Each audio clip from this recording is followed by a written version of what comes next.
Hi, welcome to our channel. ரொம்ப நாளாக video எடுக்கல, சில பல ரீசன்ஸ்னால எடுக்க முடியல. இன்றைக்கி இந்த வீடியோவில் நம்ம என்ன பார்க்க போகிறோன்னா, மருதமலைக்கு கிளம்பிட்டோம். முருகனை தரிசனம் பண்ணுறதுக்காக. பாப்பா பிறந்த பிறகு வரணும் அப்படின்ட்டுக்காக வேண்டியிருந்தோம். அதான் ப்ரெக்னெண்ட்டாக இருக்கிறது முன்னாடி வேண்டியிருந்தோம். குழந்த பிறந்த காட்டிட்டு மாலை வாங்கி போகிறோம் அப்படின்ட்டு வேண்டியிருந்தோம். அதனால் நானும் என் ஹஸ்பண்டு பாப்பா 3 பேரும் பைக்கில் தான் போனோம். நாங்கள் கோயம்புத்தூரில் தான் இருக்கோம். அதனால் கோயம்புத்தூர்லேருந்து மருதமலை கிட்ட தானே, அதனால் பைக்லேயே போயிட்டோம். அது போனது நல்லா இருந்துச்சு. இந்த கிளைமேட் நம்ம சுற்றி மலை நடுவில் நம்ம போகிறது. அன்றைக்கி வேறு மேகமூட்டமாக இருந்துச்சு. அது நல்லா இருந்துச்சு அந்த கிளைமேட் பார்க்குறதுக்கு. பாப்பாவும் அப்பா முன்னாடி பைக்கில் முன்னாடி உட்காந்துருந்தா. நாங்களும் சைடில் பார்த்துனே போனோம் என்னென்ன இருக்குது அப்படின்ட்டு. மருதமலைக்கு நடந்து போகல, பைக்லேயே வழி இருக்குது, அந்த வழியில் தான் போனோம். பைக்கில் போகிறப்ப பயமாக இருந்துச்சு. மேலே ஏறுறதை விட இறங்குறப்ப தான் ரொம்ப பயம்.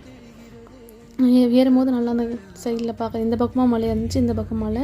நான் தான் வீடியோ எடுத்துனே வந்தேன். நல்லா இருந்துச்சு. அதுக்கு இது மேலே போயிட்டே இருந்தோம். போயிட்டு பாப்பாவுக்கு முருகரை காட்டியாச்சு. ஏன்னா முருகர் பக்தர் தான் எங்கள் வீட்டுக்காரும் சரி, நானும் சரி. முருகரை பார்க்குறதுக்காகவே போகணும்னு நினச்சிட்டு இருந்தோம். பாப்பாவுக்கு 1.5 வயசுக்கு அப்புறம் தான் பாப்பாவை குடும்பம் முடிஞ்சது எங்களால். முருகன்னாலே ஸ்பெஷல் தான்.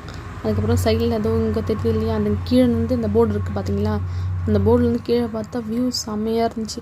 அங்கே தான் வியூ பாயிண்ட்டே ஃபுல்லாகவே தெரியும். அங்கே நின்று பார்த்தா கீழே அந்த வீடுங்க, பில்டிங்கு, ரோடு எல்லாமே தெரியும்.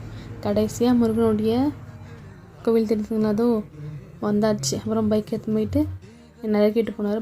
பைக் எடுத்து பார்க் பண்ணிவிட்டு பாப்பா அவரும் வந்தாங்க. அதுக்கப்புறம் நடந்து போனோம். நான் முன்னாடி வீடியோ எடுத்துகிட்டு போனேன். அவர் முன்னாடி போய்ட்டு தரிசனம் பாப்பாவுக்கு சொல்லியிருந்தேன் இல்லையா, மாலை வாங்கிட்டு போனோம்.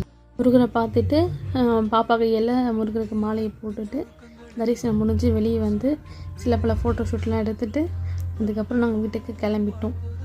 வீடியோ உங்களுக்கு பிடிச்சிருந்தா லைக் பண்ணுங்கள், ஷேர் பண்ணுங்கள், கமெண்ட் பண்ணுங்கள், மறக்காமல் சப்ஸ்கிரைப் பண்ணுங்கள்.